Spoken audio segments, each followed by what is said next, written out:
a higher gear and just floor it, and then you can see the clutch just slips. It's not supposed to do that.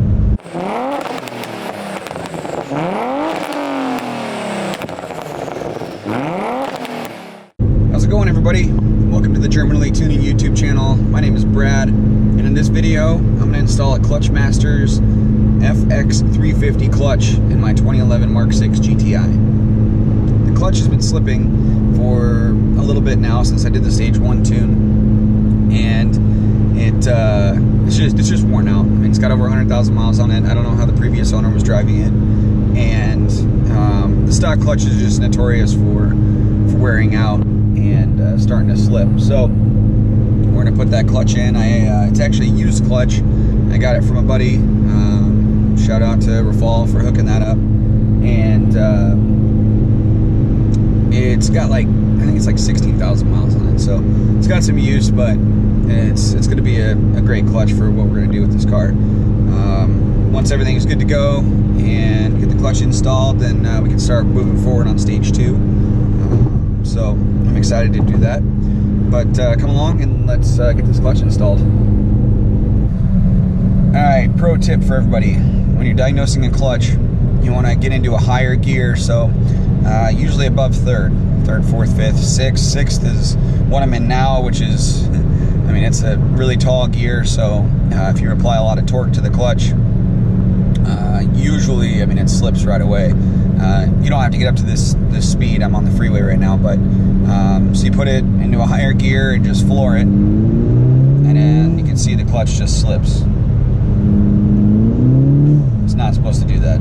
So we definitely know that the pressure plate is worn. It just can't hold the pressure against the disc and flywheel to hold the torque, or the disc is, you know, severely worn enough to the point where the pressure plate no longer is able to clamp down. So go ahead and get that clutch out and get the new one in. It is Barrett Jackson week, so we are seeing some pretty sweet cars around the freeway. Yeah, even though I love Audi and Volkswagen, something about the Bel Air just really catches my attention always. It's Barrett Jackson week too, so you always see some crazy old cars like this, and it's really nice. Color scheme's a little weird, but it's still awesome. M4. Definitely not gonna try to race him. It's go time, boys. Let's get this transmission out of here, and we'll get the new clutch in. Here it is right here. Clutch Masters FX350 with the organic metallic. I don't know, it's tough on their website. It was talking about, you know, an organic type compound, metallic compound, but we'll see. Pressure plate's nice. It's in pretty good shape. Got a little bit of wear on it. Nothing too crazy. It's got about 16,000 miles, so it's not new, but it'll work. All right, we're gonna time this trans removal and clutch install. We're gonna start now. All right, pro tip time. So this is the passenger side axle flange. When you go to do these clutches, you can remove this flange. I don't have any light. You remove this flange, and it'll give you access to get it around the area that's right there, which has, it's like the backing plate. So if you don't pull the flange, you'll be battling the flange hitting the backing plate. So you just need a 6mm Allen. Make sure it's a sharp Allen. Make sure it's in good shape. If it rounds off and you round this off, then you're never getting it out. It's deep in there. So just remove that, and it'll help you out a lot. All right, we got the engine on the sling. We're ready to come out.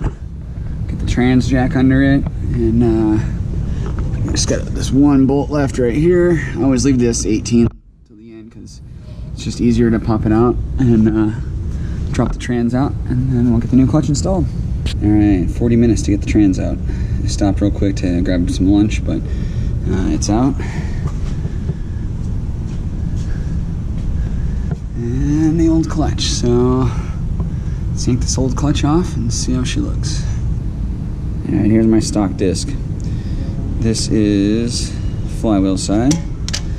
This is pressure plate side. You can see it's completely worn past the little ribbing type lines here that helps it grab a little better. So flywheel, or the pressure plate, is pretty messed up too. Whoever had this before me definitely beat on it, but flywheel is kind of messed up.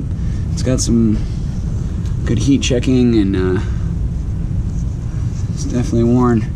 But the other thing too is it does not move back and forth. This is a dual mass flywheel, so it's got a spring assembly inside with some fluid that dampens back and forth, and it should be able to go left and right with it. And the flywheel that came with the kit has some dampening to it, so I'm gonna put this one in. This one clean up nicely. The pressure plate clean up nicely. So we got some Mountain Dew, so we're ready to go. Get this thing back in. I got the disc installed. Centering tool is there. Seems good. So yeah, this one actually moves back and forth, whereas my stock one was completely seized up. So get the pressure plate on and see how it looks. Pressure plate's on. We are good to go. Everything looks good. Springs are nicely protruding, which is great. So that's where the throttle bearing is going to ride. And another pro tip here, I always put a tiny bit of Loctite on all of the pressure plate bolts. The repair manual doesn't say that, but I always do it just for added insurance, just to make sure the pressure plate doesn't come loose, especially on aftermarket clutches. So yeah, let's get the trans back in this thing and get the clutch bled. We'll be good to go. Time check, 2 hours, 9 minutes. Done. Clutch in, bled, everything back together. So now we'll start it up and see how it does. Clutch feels a lot stiffer, but it's manageable.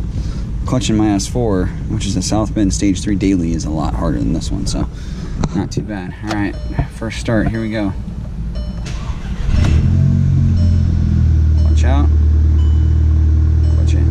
Clutch out. Let's do that. Back and forth. Steering wheel sensor. More lights, all good. Put it in first.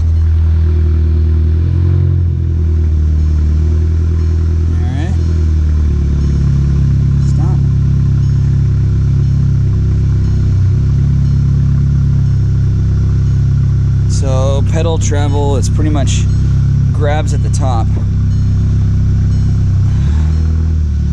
So we can see right there. So it's pretty high up. Not bad.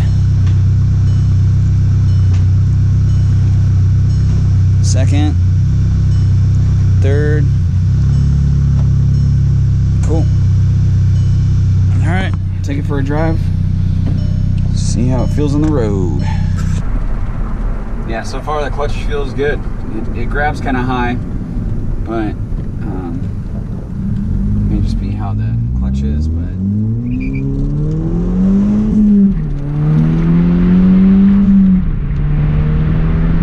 gear changes really good. It grabs right away.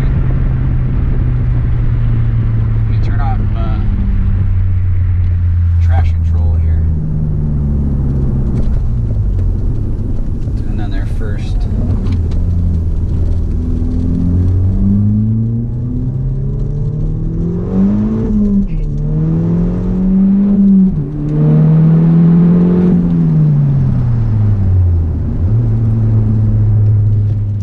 That feels good. Grabbed hard in second there for sure.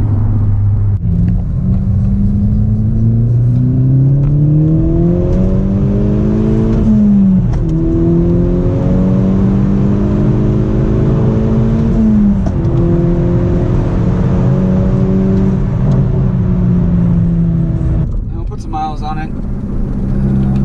Let it kind of break in a little more. I mean, it's a used clutch, but you know, being reinstalled, we'll let it wear in just a little bit and see how it does after you know, 50 miles, 100 miles, something like that. but so far it's pretty good. Good job on Clutch Masters' part for making a solid clutch. Pedal feels it's not too bad. I mean, you can tell it's got a aftermarket clutch in it, but it's not terrible. I think you could daily drive it in traffic and be fine. So should be good.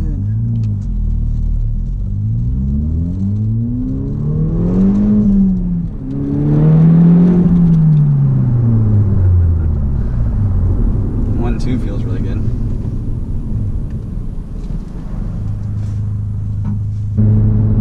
Another M4. It's 2 today. I don't think we'll try to race this one either. Alright guys, made it home, and the clutch does really well. Grabs great, doesn't slip, has a really good engagement. It's a little higher than I thought it would be, but you know, aftermarket clutches do engage a little higher than normal factory clutches. So I'm pretty stoked and really happy with how it turned out. 2 hours and 9 minutes. It's pretty good for doing a clutch. Definitely my personal best. But thanks for watching this video. Make sure you like and subscribe. I'll be doing a lot more on this GTI really soon with stage 2. Do downpipe, finish off the exhaust, finish stage 2 tune, maybe do some water meth, intake, that kind of stuff. So definitely keep an eye out for the videos to come, and I'll see you guys next time.